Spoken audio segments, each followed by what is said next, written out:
Salmo 50, Salmo de Asaf, que era o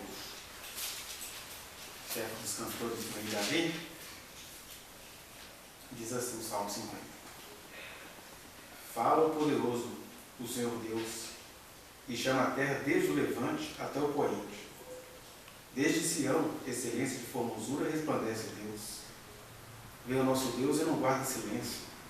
Perante ele arde um fogo devorador. Ao seu redor esbraveja grande tormenta. Intima os céus lá em cima e a terra para julgar o seu povo. Congregai os meus santos, os que comigo fizeram aliança no meio dos sacrifícios. Os céus anunciam a sua justiça, porque é o próprio Deus que julga. Escuta, povo meu, e eu falarei, ó Israel, e eu testemunharei contra ti. Eu sou Deus, o teu Deus. Não te repreendo pelos teus sacrifícios, nem pelos teus holocaustos continuamente perante mim. De tua mão não aceitarei novilhos, nem bodes dos teus apriscos, porque são meus todos os animais dos bosques, e as animais aos milhares sobre as montanhas. Conheço todas as aves dos montes, e são meus todos os animais que pululam no campo. Se eu tivesse fome, não te diria, pois o mundo é meu, e quanto nele se contém. Acaso como eu carne de touros, ou bebo sangue de cabritos? Oferece a Deus sacrifício de ações de graças, e cumpre os teus votos para com o Altíssimo. Invoca-me no dia da angústia, eu te livrarei, e tu me glorificarás. Mas ao ímpio, diz Deus, de que te serve repetires os meus preceitos, e teres nos lábios a minha aliança, uma vez que aborreces a disciplina e rejeitas as minhas palavras? Se vês um ladrão, tu te comprases nele, e aos adúlteros te associas. Soltas a boca para o mal, e a tua língua trama enganos. Sentas-te para falar contra o teu irmão, e difamas o filho de tua mãe. Tens feito estas coisas, e eu me calei. Pensavas que eu era teu igual, mas eu te arguirei, e porei tudo à tua vista. Considerai, pois, nisto, vós os que esqueceis de Deus, para que não vos despedace sem haver quem vos livre. O que me oferece sacrifício de ações de graça, esse me glorificará. E ao que prepara o seu caminho, dar-lhe-ei que veja a salvação de Deus. Amém. Bom, gente, nós conseguimos hoje, talvez mais do que todos os outros cultos, render ações de graças ao Senhor, né? Conforme estava falando nesse salmo. E o livro de Salmo é interessante porque, embora no hebraico ele significaria, a palavra hebraica que foi transliterada para Salmo significasse uma coletânea, a palavra salmo, que vem do grego psalmo, significa um instrumento, uma música para ser acompanhada de instrumento de cordas. É o psalmo grego, né? Talvez até uma alusão ao primeiro grande, o famoso dos salmistas, que foi o rei Davi. E ele começou lá dedilhando sua harpa para o rei Saul e compunha suas músicas acompanhadas de um instrumento de corda. Poderia ser uma harpa, uma chamada viola. A harpa na época do rei Davi também nem era essa harpa que a gente conhece, ela se parecia mais com um violão, com um cavaquinho. Então, a gente tem aí esse livro que foi escrito desde os dias do rei Davi até, sei lá, século 3, 2 a.C., quando Israel já voltado do exílio, reuniu os salmos, reorganizou. Se você for reparar, dentro do próprio livro tem pelo menos 5 repartições, 5 partes no livro dos salmos, né? E uma das coisas interessantes desses salmos é que eles têm um caráter realmente profético. Eles não são um mero inário. Eles são fruto de experiências reais, eles são frutos de experiências de pessoas que estavam em profunda aflição, e elas transformavam aquela aflição em música, às vezes comemorando, às vezes lamentando, mas sempre recorrendo a Deus. Então os salmos, eles são sempre o nosso cântico a Deus. Esse cântico feito com acompanhamento de instrumento de corda. E também a gente precisa se ater a essa história que tem que ser instrumento de corda, porque o próprio salmo fecha mandando tudo para a galera, né? Salmo 150 diz: louvai-o com palmas, louvai-o com símbolos sonoros, que seriam os pratos de bateria, louvai-o com símbolos altissonantes ou retumbantes, que são os tambores, atabaques, pandeiros, tudo que retumba, né? Louvai-o com a dufe, com a dança, ou seja, desde aquele instrumentinho espanhol, seria o adufe, até a dança é um mandamento bíblico, por assim dizer, ou um fechamento de ouro dos Salmos, dizendo que a gente tem que louvar o Senhor, não só todo ser que respira, mas todo ser que respira com tudo aquilo que lhe diz respeito, que é a sua capacidade, desde um adufe até um tambor, até todos os seus barulhos, né? E é claro que os salmos eles acabaram tendo uma preeminência, porque como eles se utilizavam da poética hebraica, com seus paralelismos, com suas gradações, com toda a sua poesia, ficava mais fácil você, em grupo e em público, até pregar a palavra. Isso é uma coisa tão interessante que o livro mais citado no Novo Testamento são os Salmos, não são os profetas. Não é o Pentateuco, os livros da lei. São exatamente esses hinos todos reunidos que a gente chama de Salmos, né? Aliás, essa é a minha época.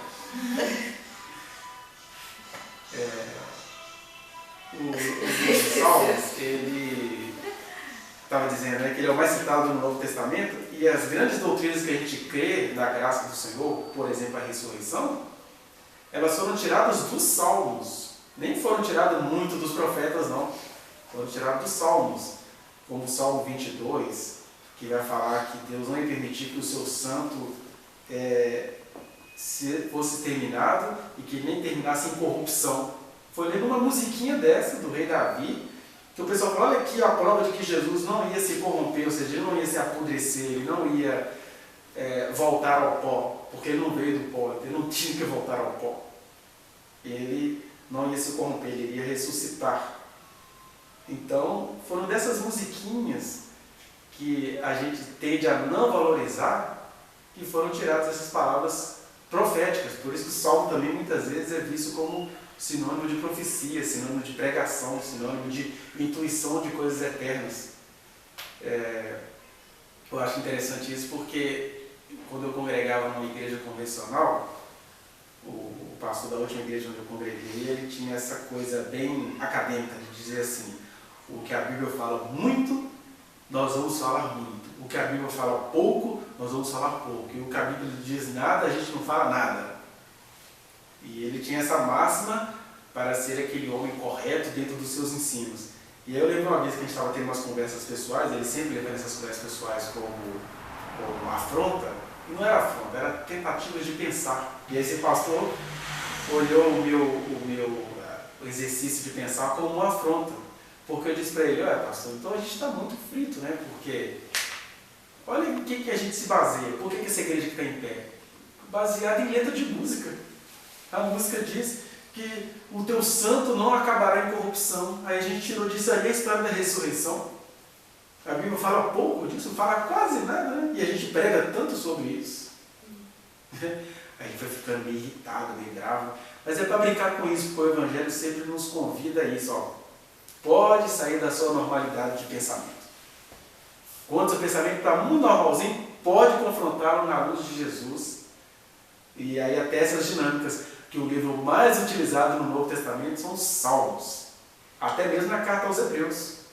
Os Hebreus eles fazem mais alusão aos Salmos do que aos Levíticos, a lei lá em Levítico, para fazer a contradição entre o que é Evangelho e o que é a lei antiga que caducou.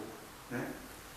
E esse Salmo que a gente está lendo hoje, ele é como se ele fosse o resumo do que seja ações de graça, né? Porque ele já começa assim, convocando o povo de Deus. Estou convocando vocês para eu fazer vocês pensarem em algumas coisinhas. E aí, peguemos novamente a música e vamos ler. A gente não sabe musical, mas é uma música isso aqui. Ele chega no versículo 4, ele fala assim: intima os céus lá em cima e a terra para julgar o seu povo.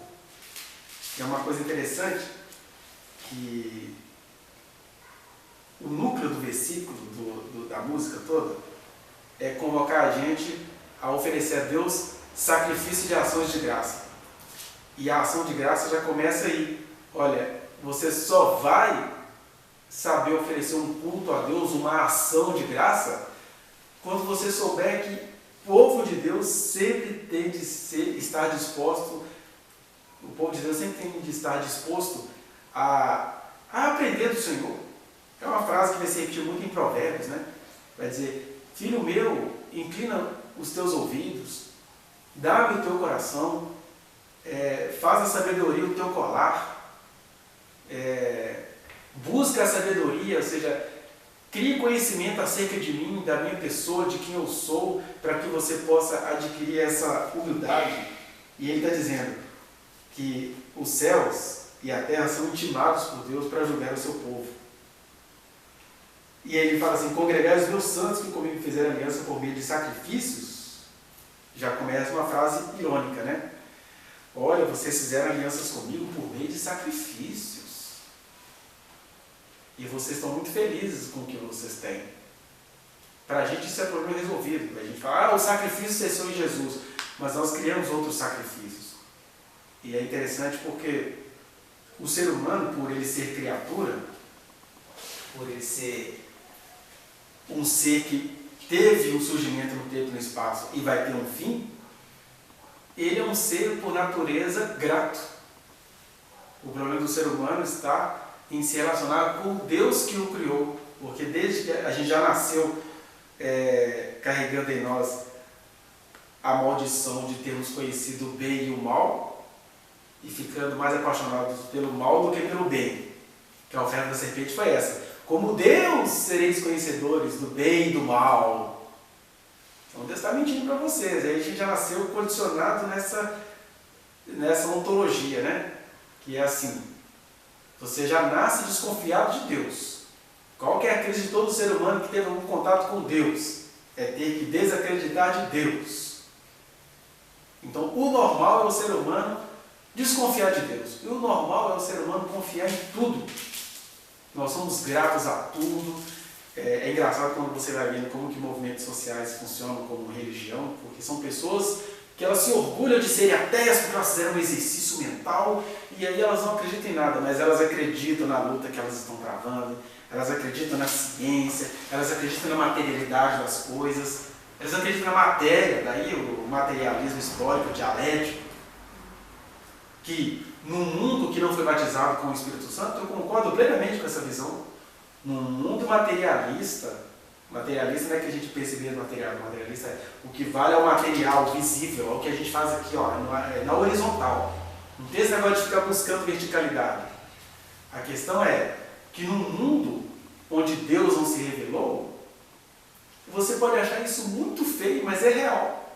Só tem um jeito de haver igualdade na sociedade, é que a classe proletária, que vem de proles, ou seja, pobre faz muita prole, pobre faz muito filho, ele está dizendo, quando o proletariado se revoltar contra a classe dominante, infelizmente no mundo caído, no mundo onde o que vale é a matéria, seja dos espertos ou a revolta do proletariado, é isso que vale. Não adianta você achar isso bonito ou isso feio. Marx estava errado quando ele chegou a essa conclusão. É que no mundo dos homens é assim. É assim do nível micro ao nível macro, né? Vocês devem estar vendo nas redes sociais o que aconteceu com a Maísa lá no programa de Silvio Santos, para te falar do nível micro. Ela age como uma mulher própria, rejeita a cantada de um cara em público, e o que aconteceu no mundo dos homens? O menino está sendo promovido, vai ganhar um programa de televisão, a moça que se compadeceu da Maísa foi mandada embora, e o Silvio Santos, todo engraçadinho, mas nem por isso menos machão, ele está rindo de todo mundo e fazendo o que ele quer, e ele quer que aquele menino cresça na emissora dele, afrontando uma outra menina que é funcionária dele desde 5 anos de idade. Tem 10 anos que ela trabalha lá, e ela está sendo respeitada porque no mundo dos homens é assim, ou você assiste isso tudo passivo, ou você faz o quê? Se revolta. É só indo lá na emissora, dando calote. Aí eu, olha, esse país está muito dividido. Não, no mundo dos homens que não foi iluminado pelo Espírito Santo, é a revolta do proletário, daqueles que fazem filhotes, contra aqueles que ficam zombando de você fazer filhote. Né? O proletariado são os fazedores de proles.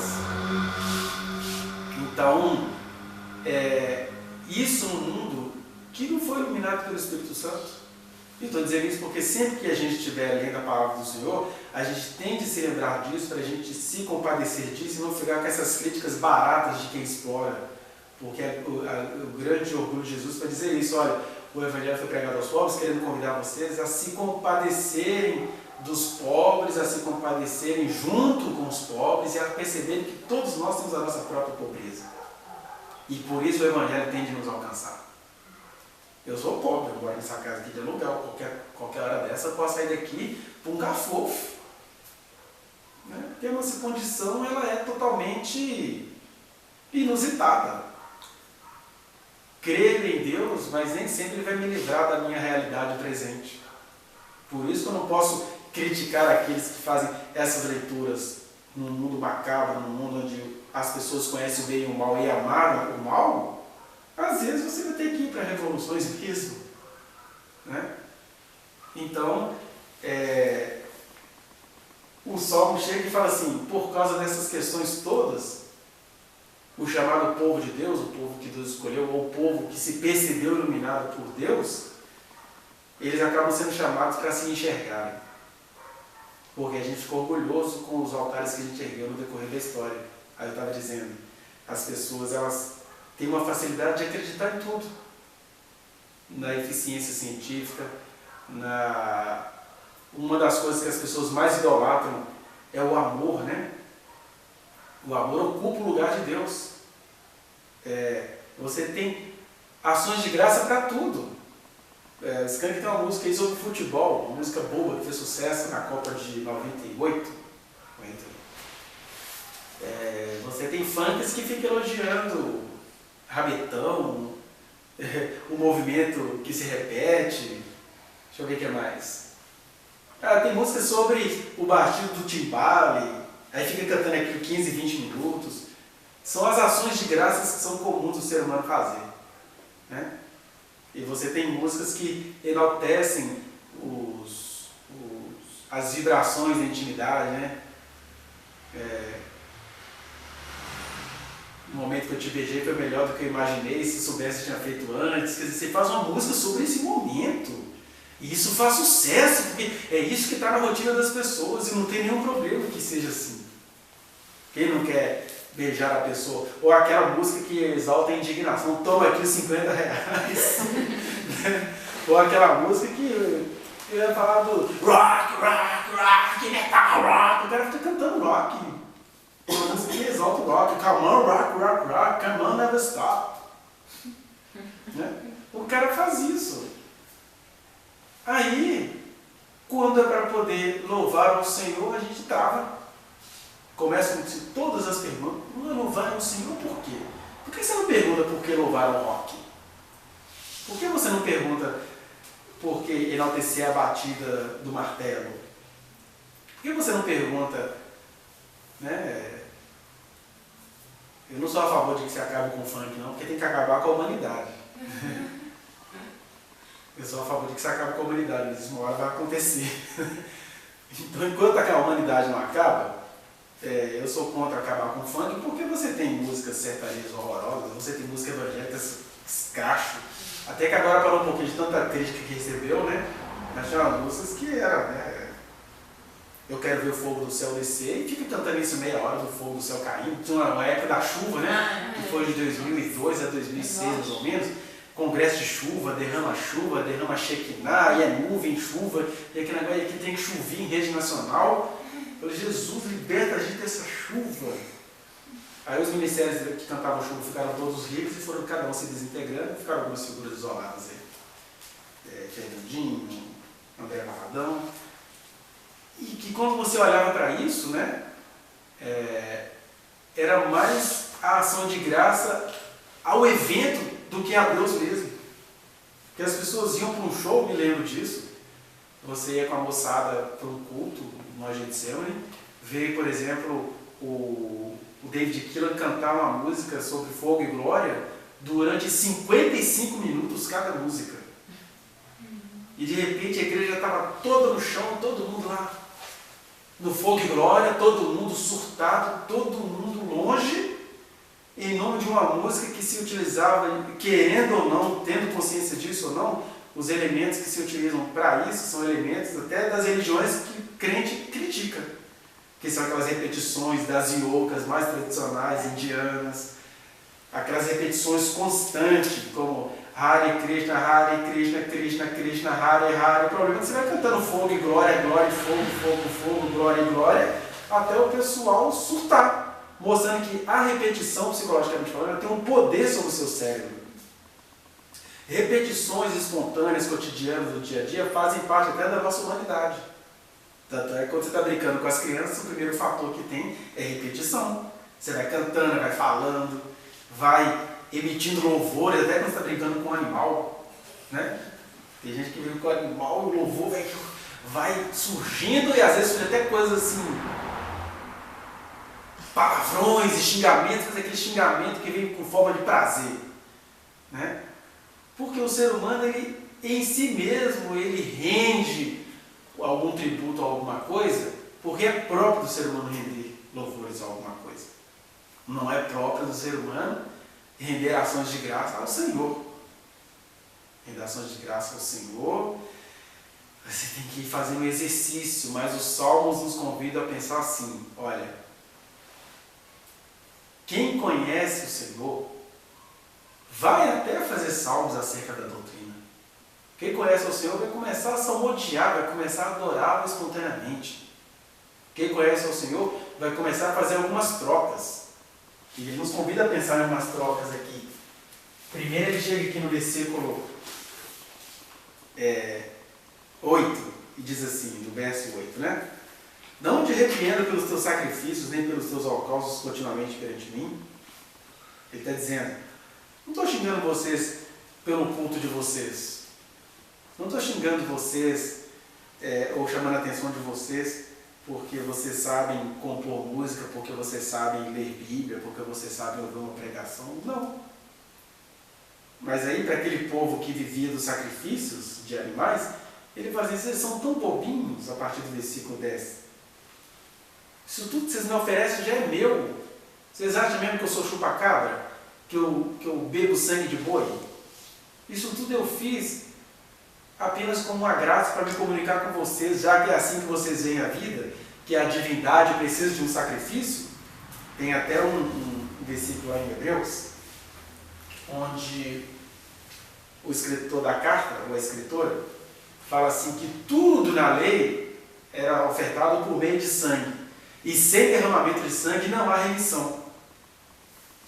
Ela não está dizendo aí que não existe remissão sem derramamento de sangue.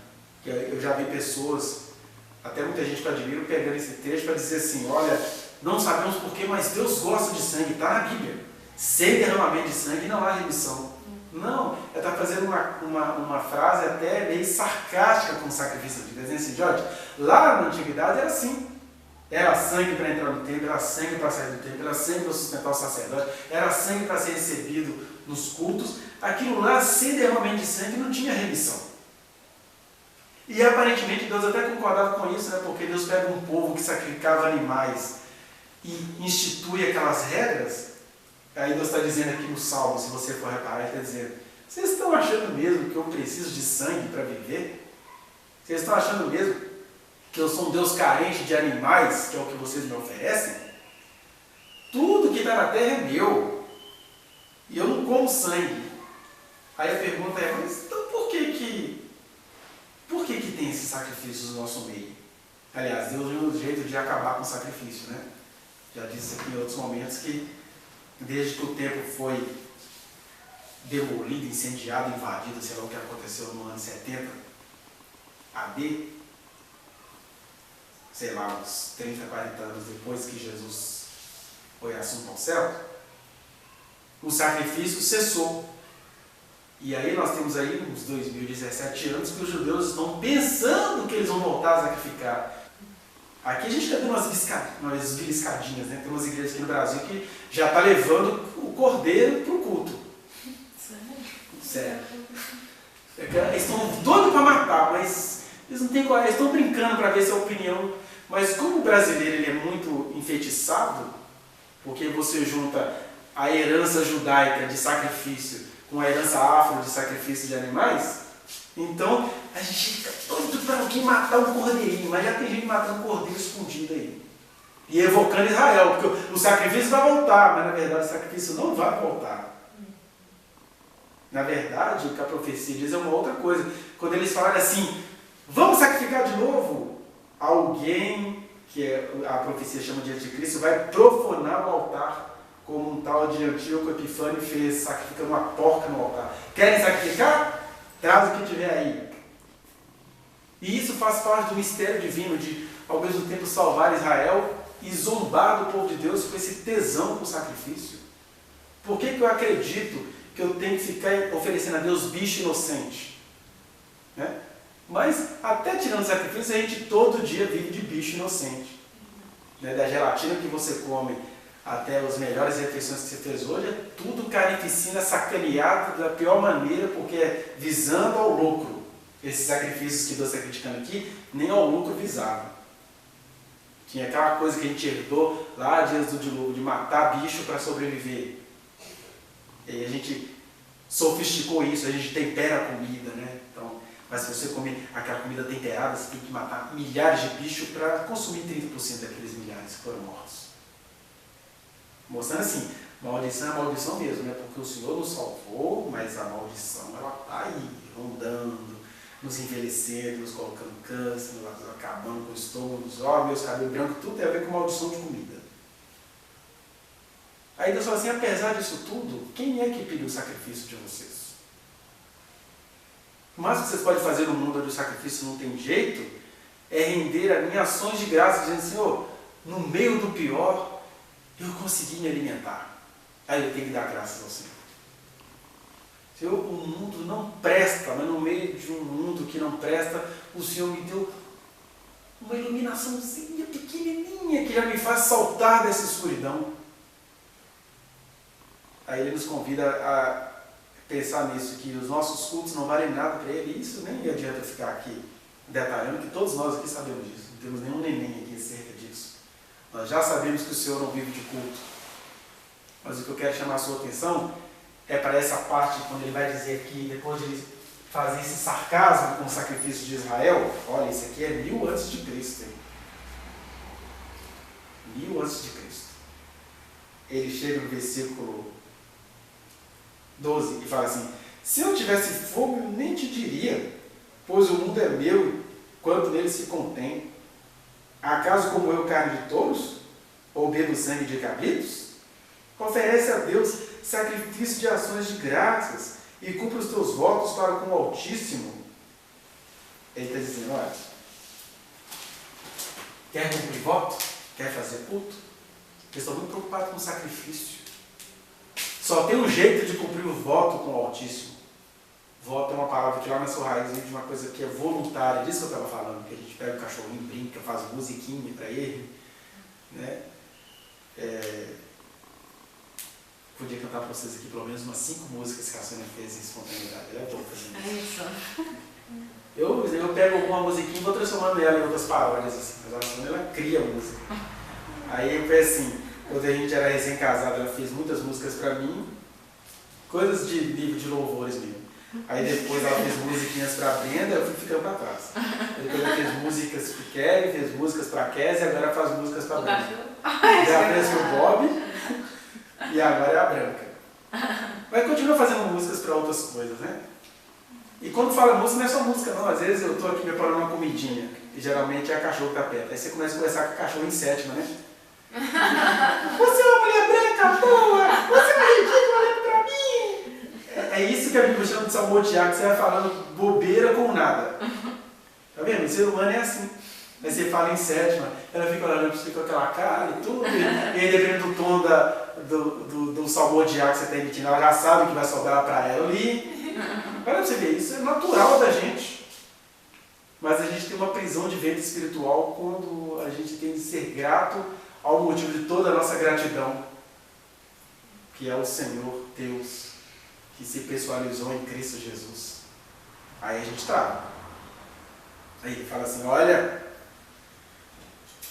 em vez de você, ou melhor, se você quer cumprir comigo os teus votos, essa voluntariedade de até fazer músicas em sétima debaixo do chuveiro, oferece a mim ações de graça. E eu queria parar aqui um pouquinho nessa expressão ações de graça. Porque ações de graça não são apenas os cânticos da nossa reunião pública, que é uma das ações de graça que a gente tem de fazer. A gente tem que parar com esse antinomismo, né? Que é assim, estamos no tempo da graça, eu sou a igreja e eu e Jesus mentira. Quando você fala eu sou a igreja, você já está chamando um grupo. Porque igreja vem lá do eclésia, que significa reunião. Eu não tenho como me reunir só comigo. Né? E quando você pega, por exemplo, o salmo que a gente está lendo, convocando o povo, a eclésia. Quando você vê Jesus, fala assim, nisto conhecerão que sois meus discípulos. Ele não falou assim, nisto eu vou conhecer que você é minha discípula, se você amar. Não. Nisto conhecerão que sois meus discípulos. Se tiverdes amor. Se tiverdes amor uns aos outros. E aquela frase famosa que a gente conhece de Jesus, onde estiver 2 ou 3 reunidos em meu nome, aí estou no meio dele. Então, não rola essa história de achar que eu posso ser crente no meu quarto. Porque já é estranho você crer em Jesus e não ter vontade de se reunir. Porque é uma outra coisa do ser humano, ele se reunir para tudo que ele faz na vida. Por que ele não quer se reunir para adorar ao Senhor que o alcançou com a sua infinita graça? Já tem um negócio errado aí. Né? Então, ele fala, quer cumprir os votos comigo? Oferece a Deus sacrifício de ações de graça. E o que seria essa ação de graça? Primeiro, é a gente reconhecer isso, que a graça, de fato, ela é um favor imerecido. Na verdade, além da graça ser um favor que a gente não merece, na verdade a gente nem quer. A gente precisa da graça do Senhor, mas se você for muito honesto com seus mais íntimos sentimentos, é o que Jesus falou para Pedro. Sabe essa expressãozinha tão bobinha que você falou assim, tu és o Cristo, Filho do Deus vivo? Até essa expressão boba que você está achando que foi fruto do óbvio, não foi, Pedro. Não foi, e eu tenho essa nação inteira para te provar, porque você disse que eu sou o Cristo, Filho do Deus vivo. E carne e sangue não faz você falar isso não. É o Pai que está no céu que te revelou isso. E para te provar isso, um povo inteiro não me conseguiu ver como Cristo, Filho do Deus vivo. Morri como malfeitor, porque não é do ser humano salmodiar ao Senhor, render graças ao Senhor e reconhecê-lo como Filho de Deus. E aí Jesus fala, todo aquele que o Pai me dá, vem a mim. Porque até para ir a Jesus é o Pai quem concede, é quem abre a sua cabeça. E esse é um abrir que tem uma data para acontecer. Olha, reconheço Jesus como Filho de Deus, mas essa afirmação por si só não adianta. No dia a dia você vai ser confrontado com esse favor imerecido. No dia a dia você vai ser obrigado a se perguntar, meu Deus, por que eu fui alcançado por esse favor merecido e eu nem gosto tanto disso? Como é que você percebe que você não gosta tanto disso? É quando você começa a fazer dois movimentos. Ou você tem raiva de tudo aquilo que essa graça te trouxe. Você não gosta de reunir com as pessoas, Deus coloca no seu caminho. Né? Ou então você começa a se esconder nos mecanismos daquilo que Deus te concedeu. Por isso que a gente precisa ter muita humildade, que é um outro aspecto dessa ação de graça, né? Que é uma humildade infinita para reconhecer essas dinâmicas, para você se julgar e não julgar os outros. Porque eu poderia citar aqui, por exemplo, eu falo isso com tranquilidade, porque eu não estou indo lá julgar os outros. Eu olho aquilo para falar assim, Jesus, não deixa isso acontecer na minha vida. Mas eu conheço casais que foram libertos por Jesus, que Jesus os ajudou e que ele ficou uma igreja a partir daquele casamento. E são situações que você olha e fala assim, se Deus tirar essa obra, o casamento nem existe. Eu estou aqui julgando o casal, não estou dizendo assim, o Senhor me deu esse discernimento para eu olhar para mim e dizer, Senhor, me dá alguma coisa mais autêntica. Porque Deus me fez ver isso naquela relação também, ainda não deu essa consciência para eles, talvez nem precise dar, porque é um casamento que nunca vai acabar, é um ministério que vai para frente. Então também não precisa ficar fazendo essas perguntinhas detalhistas. Mas a gente, ao olhar para essas coisas, tende a se perguntar.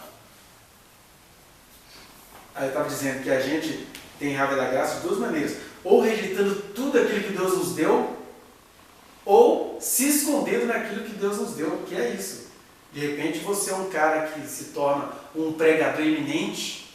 A gente vê isso muito no Congresso. Nós temos muitos pregadores no Congresso, onde eles atribuem à mão do Senhor os votos que eles ganharam. Mas essa é a blasfêmia em si. Eles se aproveitaram do dom que Deus deu a eles para pegar votos e virarem política. E na política estão fazendo verdadeiras privações de privada mesmo. Só falta dar a descarga. Para eles Jesus falaria, olha, eu estou a ponto de apertar o botão da descarga, porque você não é morno nem quente. Ainda usou os dons que eu te dei para entrar para o Congresso. Né? Tem até na internet muitas profecias de Deus falando que vai fazer terremoto, que vai escandalizar o Brasil. Podia ser verdade. De repente ia ser a salvação para essa gente. Né? Tem gente vendo tsunami no litoral, vendo prédio de São Paulo caindo, vendo Brasília. E aí eu estou vendo cada vez mais pelas notícias que talvez nem seja no sentido literal, mas deve ser no sentido jurídico, né? Bum! A bomba vai caindo lá e não vai sobrando para ninguém. Porque tem um monte de servinho de Deusinho lá que foi vocacionadinho e que atribui a Deus aqueles absurdos. Como os sacerdotes atribuíram a Deus eles terem conseguido matar Jesus. Veja se eu não sou de Deus, eu matei aquele safado da Galileia. Eu estou velho e vivo e sadio, eu nem adoeço. É outra maneira de a gente se esconder da graça do Senhor. Você está tão feliz com os seus milhares de CDs vendidos. E aqui eu quero dizer para esse grupo dos fracassados, bendito o seu grupo de dança que não foi para frente. Bendito o seu curso que ainda não vingou. Bendito a sua história de fracassos, porque Deus está dizendo para você, eu te chamei para viver a verdade. Sobre o que eu vou fazer com o outro não te interessa. Eu estou te convidando a aprender com os erros dos outros, mas não a determinar uma justiça sobre os outros. Né? A justiça sobre o outro pertence a mim. Eu é que dou a paga, eu é que dou a retribuição, mas eu posso aprender com isso. Por isso que eu estou aqui dizendo para vocês que o Congresso está cheio de servinho chamado por Deus, que se tornaram desgraçados dentro da graça que receberam. Eles estão ricos, fartos, confiantes, fazendo com chave com gente da pior estirpe e pensando assim, olha, o Senhor me trouxe para cá. Não foi, né? Então você fica nessas duas revoltas despistadas contra a graça. Você não anda para frente insatisfeito com quem Deus colocou no seu caminho, ou você anda para longe achando que foi Deus que te colocou naquele caminho. Então, você oferecendo esse sacrifício de ações de graça, ou seja, uma ação de graça, é você entender que é uma ação que reconhece esse favor que foi merecido. Você não merece, você nem estava interessado. E o interesse que você tem é uma graça que você recebeu e que Deus tem interesse que você continue buscando-a no dia a dia, no relacionamento com Ele, na insistência contra o seu ego, porque o seu ego continua sendo muito forte para se afastar de Deus. A gente também precisa entender a ação de graça também como uma ação de graça, ou seja, você precisa aprender a viver por nada. Você precisa aprender a fazer coisas que as pessoas vão fazer. Para que isso? Quem liga para isso? Quem se importa com isso? Esses são os sacrifícios de ações de graça. Né? Alguém ganhou alguma coisa escrevendo esse salmo? O que ele ganhou escrevendo esse salmo? Então, o sacrifício de ação de graça é você aprender a trabalhar por nada, quando Deus é o foco da sua vida. Você precisa de exercer ações de cidadania. Agora, eu estou aqui pregando por nada, até essas imagens que vão para a internet para nada, é apenas para dizer assim, caso alguém se interesse, a luz que é Jesus está brilhando por aí através de um ser torto, literalmente torto. Porque a gente precisa aprender a produzir de graça porque a gente faz isso. Olha no dia a dia das pessoas e vê quem é que realizou os sonhos de graça. Alguém que veio do sofrimento e faz uma música muito bem esquisitinha, aí virou Carol com K. Do sofrimento dela brotou a Carol com K. Mas também do desleixo do outro brotou o Whindersson. Tá vendo? O cara trabalhou para nada, ele até ri, diz, o que você vai fazer nada da vida, não? Tô aí. Ou do outro que era engraçadinho, brotou o Fábio Rabin. Sonoridade até estranha, não? Fábio Rabin. Aquele que era do Pânico, agora fazendo piadas sobre qualquer coisa, cheio de fã por aí. Então, às vezes chega até naquele enigma de Sansão, né? Do comedor sai comida e do forte sai doçura. Né? O leão morreu, as abelhas pousaram sobre ele e produziu comida.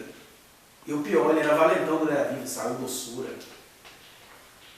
Se é assim na natureza, por que a gente sofre de prisão de ventre espiritual? Para não deixar fluir essa graça que nos alcançou. Então olha só, ações de graça é você reconhecer que o que você recebeu foi um favor imerecido. É você saber assim, eu não tenho condições para isso. Mas o Senhor me agraciou. E não é para me colocar sobre os outros. É para eu fazer isso com a segunda coisa que eu falei, de graça. Eu não tenho que pensar em lucro no que eu estou fazendo. E olha, quando é de graça mesmo, até quando dá lucro, você vai fazer aquilo que Jesus disse. Olha, não ajunte tesouros na terra. Porque quando você transformar a minha graça em lucro, a traça vai roer, a ferrugem vai corroer e a traça vai roer. Ajunte os seus tesouros no céu. Como é que você ajuda o tesouro no céu? Trabalhando para nada. Por amor a Deus, porque foi de graça, você agora recebeu de graça e está dando de graça. Um outro aspecto da ação de graça, é que ela é uma ação que você também precisa fazer com gracejo, né? Porque a gente costuma reconhecer que a gente não merece, a gente até costuma trabalhar de graça, mas a gente vai ficando amargo no caminho. Jesus disse isso, né? Contou a parábola do reino de Deus. Olha, o fazendeiro confiou os seus bens aos agricultores e se ausentou. Aí depois começou a demorar demais, o que eles começaram a fazer? Começaram uns a se levantar contra o outro. É quando aquilo que é de graça começa a ser usado para a gente ficar com raiva uns dos outros. Ficar com ódio dos dons que uns e outros têm. Ficar amargurado. E aí Deus fala assim, não, vou botar um pouquinho de humor nisso aí. Você sabe fazer isso. Você não sabe fazer musiquinha para sua cachorra? Então faz musiquinha à toa para nós também. Né? Eu estou falando aqui de musiquinha, que é uma expressão que a gente faz, mas a gente faz um monte de coisa à toa. E sem sentido. E aí a gente quer formalizar demais diante do Senhor. Existe a formalidade. Porque nós estamos aqui reunidos em casas estranhas, de pessoas estranhas, não durmo com vocês. Tem que ter uma formalidade. Agora, tem que ter um pouco de gracejo, como o próprio texto é o puro gracejo.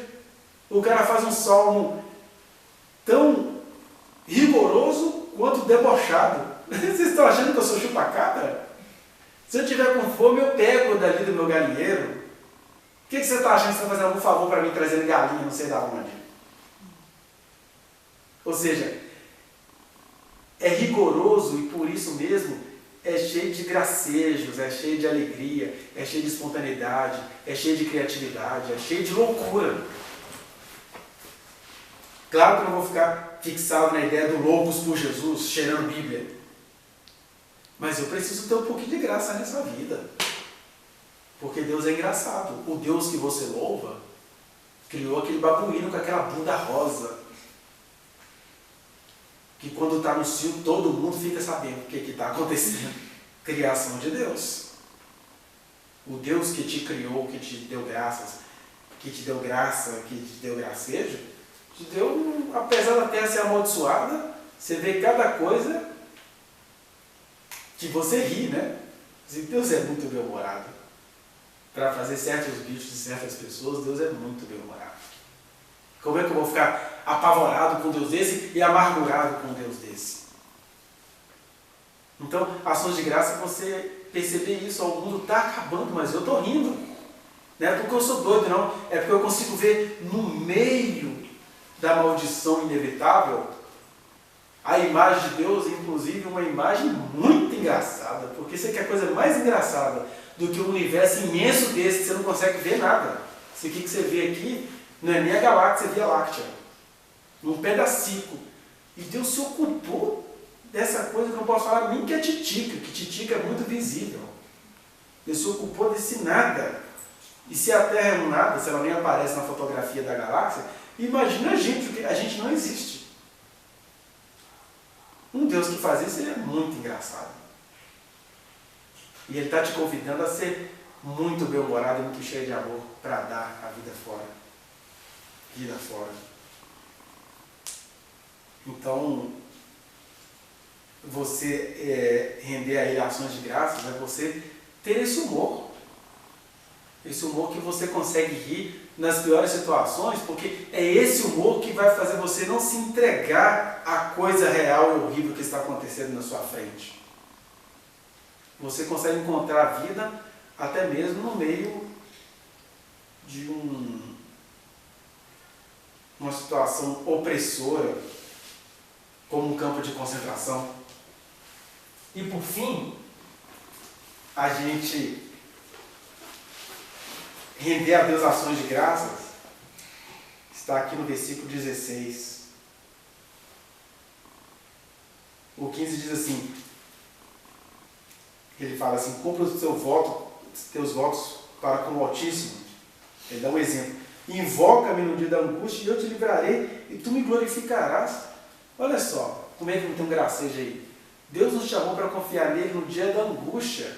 Só que tem um detalhe, ele está dizendo, invoca-me. É interessante que aqui o Salmo foi escrito num tempo onde o Espírito Santo não tinha sido derramado, né?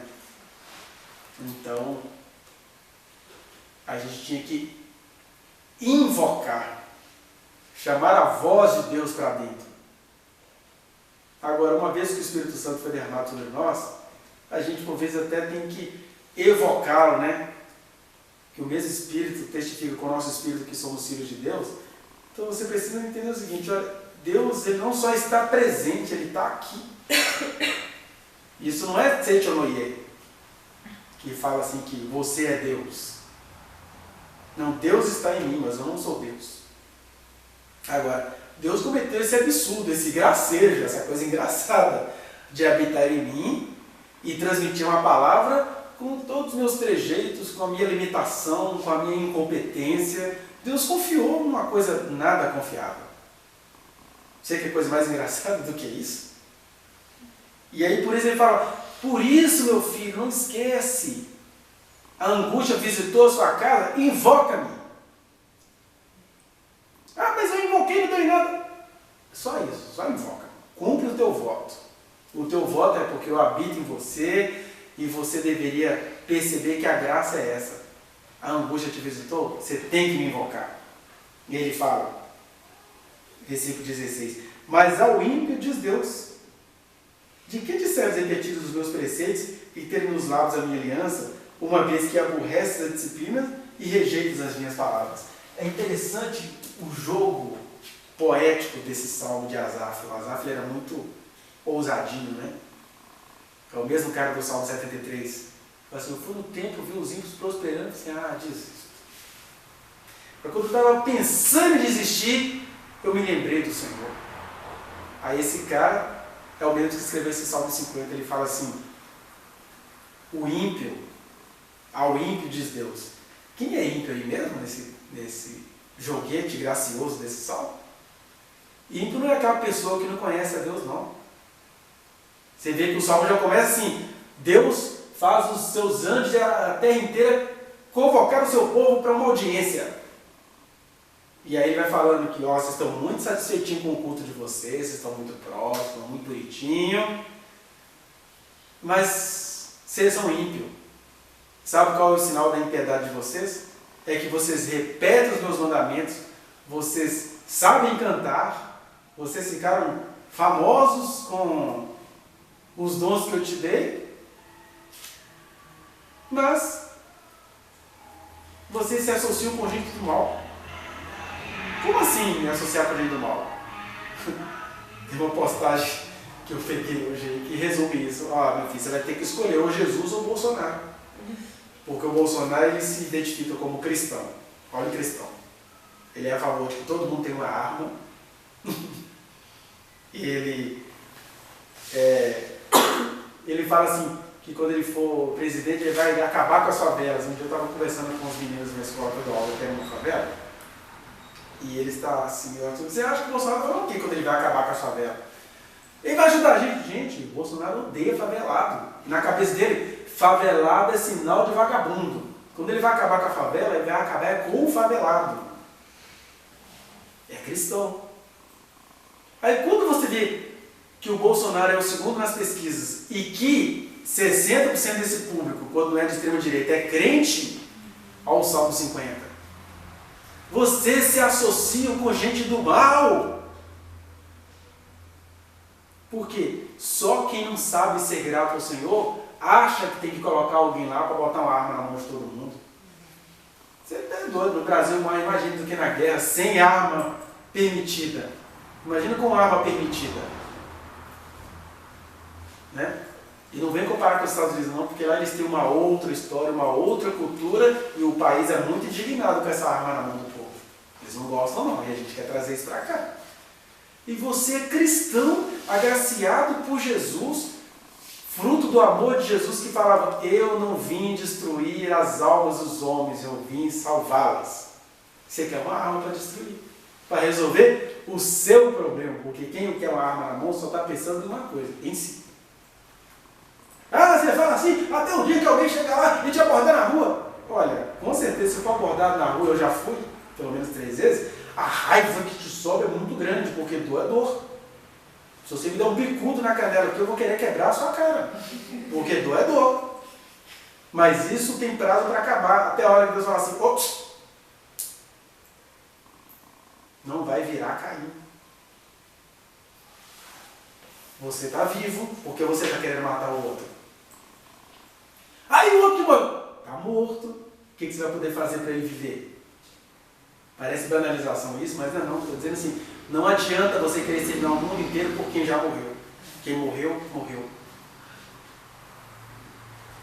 O amor de Jesus, ele tem a cara de trágico, mas ele é realista. Está dizendo assim, as suas emoções em relação a isso só vão te piorar, não vai resolver esse problema. Mas o mundo está aí caminhando para essas culturas do ódio. Né? E aí Jesus chega, né, no espírito do Asaf e fala: o ímpio, o que o ímpio faz? Ao ímpio, diz Deus: de que disseres repetir os meus preceitos e teres nos lábios a minha aliança, uma vez que aborreces a disciplina e rejeitas as minhas palavras. Porque quando você fica até com raiva do que eu estou falando aqui, é isso mesmo que você está fazendo. Você está rejeitando a palavra de Jesus. Eu sei que na realidade essa é uma dinâmica. Por exemplo, se o Brasil, como um país, resolvesse adotar a pena de morte para determinados crimes, eu não preciso lutar contra isso. A medida do Estado, quando o Estado faz isso, e faz isso com justiça, o que o Romanos 13 fala? Nesse caso, quando é feito com justiça, o Estado foi colocado como um anjo de Deus para trazer espada. Por exemplo, como é que precisaria de espada no Brasil? Esses crimes hediondos e fuleiros contra a mulher, os chefões que estão surrupiando a nossa grana, precisariam de espada. Mas você não tem essa justiça e nem essa jurisprudência aqui. Então, você não vai se perverter porque o seu país é pervertido. Aí ele fala, o que adianta você repetir os meus mandamentos, falar de amor, falar de aceitar Jesus? Aceitar Jesus para ficar mal assim, igual você é? Aceitar Jesus para ficar rindo da condição dos outros? Aceitar Jesus para rir da sexualidade dos outros? Aceitar Jesus para determinar quem vai ficar casado e quem vai ficar solteiro? Aceitar Jesus para impor quando é que alguém vai ou não vai fazer a praticar a sua sexualidade, né? Leia-se aí Culto das Princesas, eu resolvi esperar, eu escolhi esperar. Aceitar Jesus para se impor sobre o outro? Porque esses movimentos todos têm cara de amor, mas eles são imposição. Vá fuçar o eu escolhi esperar. É tudo gente que não esperou, que agora faz o movimento, querendo que você espere. Porque são pessoas de Deus, são, mas ainda não foram iluminadas no departamento do coração delas. Porque quando eu sou de Deus, a primeira convicção que eu tenho é, eu não tenho que doutrinar ninguém acerca de nada. Não? E a pregação? Ah, a pregação é outra coisa. Eu estou aqui falando, ó. Eu postei hoje mais cedo uma frase do Caio que diz isso, né? Ele diz mais ou menos isso, que ele está falando sobre a língua que nos contamina. Ele fala, olha, eu não tenho direito de acusar ninguém de nada. E as coisas que eu sei, eu não tenho direito de falar. Principalmente se isso só servir para poder estragar a vida de alguém. É meu dever não falar. Olha, nós somos da cultura da fofoca, né? Antes de ontem à noite, eu estava aqui de madrugada conversando com uma menina. Ela acha que traiu a própria namorada. E conversando com ela pelo WhatsApp, ela chegou à conclusão de que foi uma coisa assim, um relacionamento do passado, alguém encontrou com ela no ônibus e as duas acabaram ficando, ela ficou com nojo daquela situação, mas o problema todo não era esse. Não, eu tenho certeza, eu não quero saber dessa pessoa, acabou. Mas o problema que virou é assim, eu tenho que contar para minha namorada. Mas por que você tem que contar para sua namorada? Ah, porque eu sou muito sincero, mas o que é que você vai ganhar contando um episódio que aconteceu e não vai acontecer mais? Aí eu fui conversando, fui reconhecendo que, na verdade, é só um tesão pelo tumulto, um tesão pela fofoca, uma coisa de expor alguém. Nesse sentido, o que a própria Escritura fala? O amor cobre multidão de pecados. O que é isso? Eu não estou aqui para expor ninguém. Eu posso cometer 1001 pecados. Agora, se eu cometi e não cometo mais, por que isso tem que ser exposto? Se isso não tem um prejuízo realmente comunitário, vou dar um exemplo. Se eu, como pregador, começo a vender droga aqui para vocês, eu tenho que ser exposto. Eu estou comprometendo a comunidade. O deputado lá, que numa noite parece que estava bêbado e cercou a menina e quis estuprá-la. Por que ele tem que ser exposto? Porque ele estava no exercício de um cargo público, recebendo os nossos salários, e o pior, quando a denúncia foi a público, o que ele fez? Ele passou a desqualificar a menina, sabendo o que é que ele fez. Né? Eu tive a chance de conhecer os bastidores dessa história. Ele ofereceu 15 mil reais para ela por mês, para ela ser amante dele. Como ela não aceitou essa condição, ele passou a abordá-la e a criar reuniões para ela ser pega sozinha. Ela foi numa dessas reuniões achando que o grupo estava lá, estava ele sozinho. Né? Mas como a pessoa não tem como provar essas coisas, na verdade ela disse que entregou essas provas todas para a justiça e ele está morrendo de medo porque ele sabe que as provas estão lá, mas ele percebeu que Luciano Gimenez, esses programas de audiência acreditam nele, então ele vai lá bancar o inocente. Por que esse pecado tem que ser exposto? Por causa disso, primeiro, ele estava ali no exercício de uma função pública, se aproveitando da confiança de alguém, que diz para ele, é até aqui, até aí não teria nenhum problema. Todos nós somos tentados. Mas na medida que ele fala assim, até aqui não. Até aqui não, eu vou tramar contra você. O próprio caso do Davi, se o Davi tivesse, na sua fraqueza, possuído Batseba e ela ficasse grávida e ele falasse o que o Salmo está dizendo aqui, invoca-me no dia da angústia, Você pode ter certeza, o Davi ficou exposto, não foi pelo que ele fez com a Batseba, ele ficou exposto porque, para esconder o que ele fez com a Batseba, ele tramou de maneira bem sacana e muito própria contra o marido dela. Arrumou uma guerra, assim, bota ele na frente, ele morre e Deus falou assim, não gostei disso não. Ah, você está dizendo que Deus é a favor do adultério? Não, Deus não é a favor de pecado nenhum. Agora, Deus aqui está dizendo, invoca-me no dia da angústia. E quem está falando aqui com vocês acompanhou histórias muito interessantes. De gente, por exemplo, quando a Bíblia fala que o amor cobre multidões de pecado. Eu conheço pessoalmente histórias de gente que se pegou numa gravidez indesejada e clamou ao Senhor no dia da angústia de Jesus. Nem foi bom o que eu fiz. Me socorre. E a pessoa, sem recorrer a nenhum método abortivo, foi socorrida por Deus. Mas a outra, não, vamos casar com ele. Pronto, viva com a sua maldição. E vão vivendo mesmo, né? Daqui a 50 anos, celebrando 50 anos de casamento, pensando assim, nossa, eu fiz tudo para esconder uma gravidez. O legal é que quando a gente é de Jesus, ele deixa a gente quebrar a cara. Né? Por outro lado, ele fala, meu filho, se você me invocar no dia da angústia, eu vou te ouvir. Eu vou te proteger. Não é porque eu concordo com você vergonhice, não. É porque você entendeu o que eu falei. O amor cobre multidão de pecados. Por que eu tenho que expor uma coisa sua que não está prejudicando ninguém? Né? Que tesão é esse nosso de querer? Não, você tem que contar isso.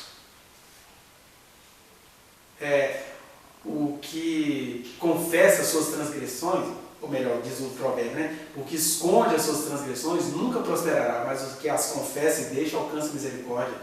E ele não está falando aí de exposição pública, não. Ele está dizendo o seguinte, você tem que reconhecer que o que você fez é errado. Junto com esse reconhecimento, invoca-me no dia da angústia e eu te responderei. E a resposta pode ser, não, fica tranquilo que não vai vingar essa gravidez. E a resposta pode ser, não, como Deus disse com uma tia minha, é com essa criança que eu vou mudar a tua vida. Veio de Deus, a resposta que for é de Deus. Porque é graça do Senhor. Então não sei se vocês estão entendendo, é diferente. Uma coisa, o amor ele não encobre transgressões, ele cobre multidão de pecados. Cobrir é isso, ó. Ele dá conta disso, apesar de você ser você, o amor cobre isso tudo e te faz seguir um novo e vivo caminho. Agora, quando você quer expor, eu tenho que contar porque eu sou sincero. Cuidado, porque a sua sinceridade chama uma outra coisa. Você quer fazer tumulto, você quer desgraçar a vida de alguém que não precisava disso. Né? Você quer expor alguém quando eu já escondi tanta coisa sua que ninguém sabe, nem vai ficar sabendo. O que é isso? Então, é diferente. Por isso que o Paulo falou lá na igreja aos Coríntios, para aquele cara que estava tendo relações sexuais com a mulher do pai. Ele estava ali na boa, feliz. Falou assim, entrega para Satanás para que ele seja salvo, porque era uma coisa pública, já estava virando uma coisa, eu estou cultuando e o cara está ali, comendo a madrasta. É público, é notório. Tem que ter a sua punição, porque também tem o... Não, Deus não pune nada, não. Deus, o amor não se alegra com a injustiça. Injustiça pública, cínica, pilantra, bem característica do Aécio, tem que ser punida em público, porque é pública. Está comprovado. Tem um desejo de vingança aí não, só de justiça mesmo, que é só assim que um cara desse aprende. Né? Então, finalizando aqui, o que são as ações de graça que a gente tem que oferecer ao Senhor todos os dias? Então é isso. É reconhecer que a gente não merece o que a gente tem, nem percebeu o que a gente percebe. Isso tudo foi graça pura do Senhor, que a gente não estava nem procurando. Segundo, a gente precisa, a partir disso, trabalhar para nada. Porque é para Jesus. Isso não tem nada a ver com escravidão.